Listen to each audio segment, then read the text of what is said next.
మాటిమాటికి యూపీఐలో balance check చేస్తున్నారా? ఈ న్యూస్ మీకోసమే. ఆగస్టు 1 నుంచి కొత్త యూపీఐ నిబంధనలు అమలులోకి వస్తున్నాయి. తరచుగా యూపీఐ ద్వారా బ్యాలెన్స్ చెక్ చేస్తున్నారా? అలాంటి సేవలకు పరిమితులు విధించబోతున్నారు. యూపీఐ లావాదేవీలపై కొన్ని పరిమితులు అమలు చేయనున్నట్లు national payments corporation of India ప్రకటించింది.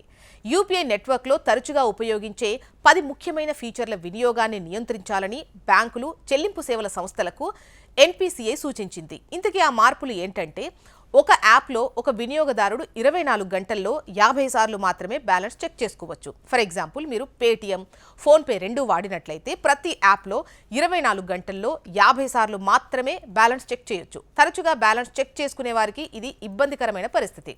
రద్దీ టైంలో బ్యాలెన్స్ ఎంక్వైరీలను పరిమితం చేయాలని లేదా నిలిపివేయాలని యూపీఐ యాప్లకు సూచించింది.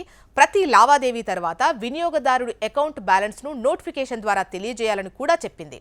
ఇక యూపీఐ ఆటో మ్యాండేట్లు రద్దీ లేని టైంలో మాత్రమే పనిచేస్తాయి. ఒక మ్యాండేట్కు గరిష్టంగా 3 రీట్రైలతో ఒకే ప్రయత్నం మాత్రమే ఉంటుంది. రద్దీ టైంలో కూడా ఆటోపే మ్యాండేట్లను క్రియేట్ చేయొచ్చు, కానీ అవి రద్దీ లేని సమయాల్లో మాత్రమే అమల్లోకి వస్తాయి. ట్రాన్సాక్షన్ స్టేటస్ను చెక్ చేయడానికి కూడా పరిమితులు ఉంటాయి.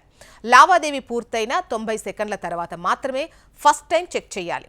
2 గంటల్లో గరిష్టంగా 3 సార్లు మాత్రమే చెక్ చేయాలి. ఏదైనా లోపం ఏర్పడితే ఆ లావాదేవీ విఫలమైనట్లు భావించి మళ్లీ చెక్ చేయడం ఉండదు. యూపీఐలో ఒక వినియోగదారుడి మొబైల్ నెంబర్తో లింక్ చేసిన అన్ని బ్యాంకు ఖాతాలను చూడడానికి అకౌంట్ లిస్ట్ రిక్వెస్ట్ అనే సేవ ఉంటుంది. ఒకే ప్లాట్ఫామ్లో వివిధ బ్యాంకు ఖాతాలను నిర్వహించడానికి ఇది ఉపయోగపడుతుంది.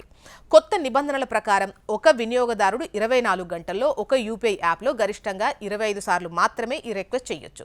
ఇక సిస్టమ్ ఓవర్లోడ్ను నివారించడానికి, యూపీఐ మౌలిక సదుపాయాలను స్థిరంగా ఉంచడానికి ఈ పరిమితులు అవసరమని ఎన్పీసీఐ తెలిపింది. గతంలో సిస్టమ్ ఓవర్లోడ్ కారణంగా యూపీఐ సేవల్లో అంతరాయాలు ఏర్పడ్డాయి. ఈ సమస్యను పరిష్కరించడానికే ఈ మార్పులు చేస్తున్నారు.